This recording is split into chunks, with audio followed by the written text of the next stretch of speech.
Bueno, pues ya está. Eh, Igual ya habíamos hecho un mini video, ¿no?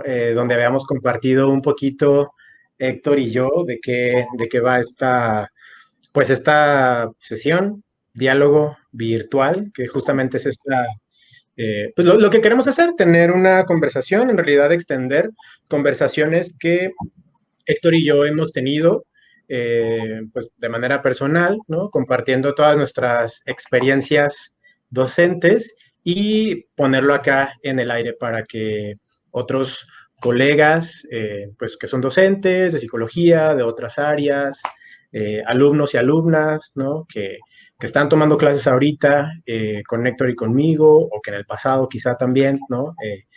Puedan sumarse, compartir, ¿no? Una de las cositas que vamos a hacer, seleccioné un par, y las comentamos Héctor y yo previamente, como un par de frases, ¿no? Que pueden ser como repetitivas o que aparecen. Tengo muchas, no las vamos a colocar todas, y las vamos a colocar acá, ¿no? Como de frases comunes que suelen decir alumnos y alumnas, y qué hacemos con esas frases o qué implican esas frases, ¿no? Y de ahí, pues si ustedes pueden compartir cosas en los comentarios, pues las vamos aquí compartiendo y discutiendo a partir de eso, ¿no? Y pues el eje central es el poder, ¿no? Hablar acerca del poder, ¿no? Me parece que no podemos tener un ejercicio docente, replantear lo que se está haciendo en las aulas desde lo presencial y desde lo virtual, si no hablamos acerca de la autoridad, del poder, ¿no? De todas estas figuras hegemónicas. Y si te parece, Héctor, que tú nos pues, compartes un poco, ¿no? ¿Qué hay alrededor o cómo entendemos esta noción de poder?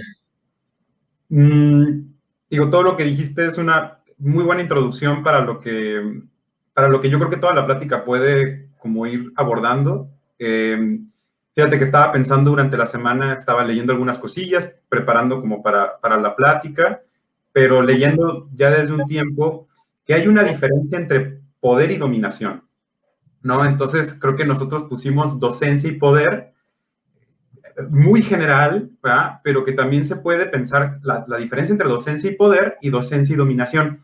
¿Y por qué hago la diferencia? Porque, y esto no lo digo desde un lugar de experto, y esto que acabo de decir es importante para el resto de la plática también, en lugar del experto, pero el poder es un concepto, un significante que trabajó mucho un filósofo, un pensador, filósofo, un escritor de la historia, que se llama Michel Foucault, y esa fue como el eje central de toda su obra, o de la gran parte de su obra, es conocido como el pensador del poder. Y lo que él trata como de justo ir, él siendo como un pensador de la diversidad, ¿no? Escribió Historia de la Sexualidad para pensar el poder en términos del cuerpo, ¿verdad? Y también escribió pues, Vigilar y Castigar, el tema del castigo, las cárceles, los manicomios, pero también las escuelas, ¿no? Cómo las universidades o las escuelas también pueden ser lugares de dominación, de poder, de vigilancia, de castigo. Tiene otros textos que nosotros como psicólogos creo que estaría muy chido que empezáramos a hacer parte del canon del estudio en la licenciatura y en la maestría, que es Nacimiento de la Clínica, Historia de la Locura en la época clásica, y que tiene que ver, ya como voy a llegando al punto, tiene que ver con el tema de la razón y el poder, o la verdad y el poder. Y creo que la docencia justo tendría que estar replanteada como un lugar en donde se habla desde un lugar de la verdad, ¿no? Yo soy el que tiene la verdad, o quién tiene la verdad. Y en ese sentido, quien tenga la verdad ejerce el poder. Porque el poder no es algo que se tiene. O sea, no es algo que tú vas y compras en la tienda, ¿no? En la Walmart. Es algo que tú ejerces. El poder es parte de una práctica social. ¿Y qué no es? O sea, ¿qué no es la docencia sino una práctica social? Que un maestro llegue, abre la puerta, buenos días muchachos, ¿cómo están? Bien, gracias. Y tú, dependiendo del escenario, si es en la primaria, hasta se levantan todos. Buenos días, profesor, ¿no? o sea, todo un ritual, una praxis social que tiene, como todas las prácticas sociales, una vertiente de poder. Ahora, ¿quién ejerce el poder? Es la pregunta interesante.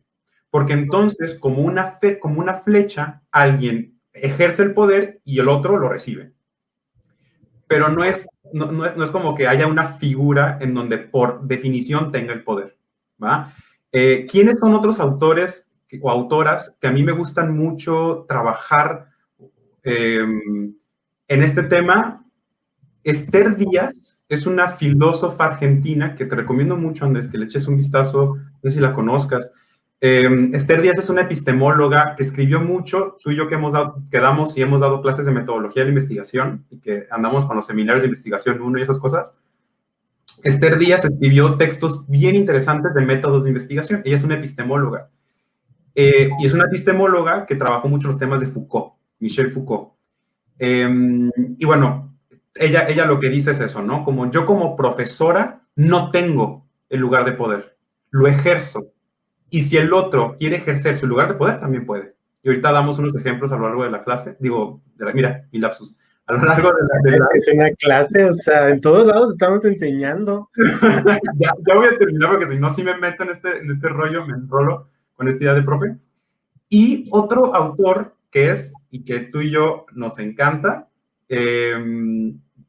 Paul Preciado, ¿no? Que Paul Preciado, como un estudioso también de Foucault, trae esta onda de pensar la política y cómo la enseñanza, y ya con esto termino, ya cómo la enseñanza o cómo la docencia es una práctica política y que cuando una persona, un oprimido o un dominado, no le funciona su política, ¿qué es lo que tiene que hacer? Micropolítica. Y la micropolítica se hace en el salón de clases con los estudiantes, ¿no? Con el alumno. O al menos ese es mi punto de vista. No sé cómo lo escuches tú, Andrés. Fíjate que a mí me parece, sobre todo de esto último que mencionas, me parece muy interesante. Digo, al final en este diálogo, pues vamos a compartir generalidades, ¿no? Pero en este tema de la micropolítica me parece muy interesante haber dado y seguir dando clases en espacios muy diversos, ¿no? En diferentes universidades, en diferentes ciudades, pues de manera presencial, de manera virtual, en universidades públicas, en universidades privadas, ¿no? Porque justamente es como tener un pedacito de la ciudad, ¿no? Un pedacito de la ciudad, tener un pedacito de territorio y no, vaya, es imposible que no se deje ver en esas aulas la composición de clase, la composición de desigualdad, la composición de género, la composición pues de toda esta carga laboral, ¿no? Siempre va a aparecer, ¿no? Y me gusta pensar en las clases o en las aulas como una representación o ese cachito de la ciudad y de cómo se toman las decisiones en la ciudad, ¿no? Y un poco cómo es que pues, no sé, podemos pensar en las diferentes ciudades que se piensa de las figuras de autoridad gubernamentales, municipales, ¿no? Y cómo eso se va como intercambiando, ¿no? Del aula hacia afuera, de afuera hacia el aula, qué es lo que piensan qué es lo que piensan de ti, ¿no? ¿Qué es lo que están esperando de ti, de mí, como docente, ¿no? Y aquí me gustaría, yo ya necesito colocar algo, colocar esta frase, ¿no? Justamente en lo que tú nos compartías, ya como habíamos dialogado un poquito, ¿no? En cuál es la expectativa que se tiene de un docente, ¿no? ¿Qué es lo que le demandan a un docente? Y yo me he topado con esto que me parece sorprendente, de pronto me ha sacado de onda, a veces no sé cómo responder con esta frase, ¿no? Me han dicho en varios espacios, ¿no? Es que tiene que ser más exigentes con nosotros, ¿no? Con un alumnado que está esperando que le digas qué hacer, que le regañes, ¿no? Ojo, estoy hablando de generalidades, pero de pronto cuando vas cambiando un poco la dinámica, cuando presentas una manera distinta de dialogar, de compartir, de preguntar, de pronto hay esta noción de que me siento perdido, ¿no? Necesito alguien que me marque la pauta, ¿no? Y me diga exactamente qué es lo que tengo que hacer.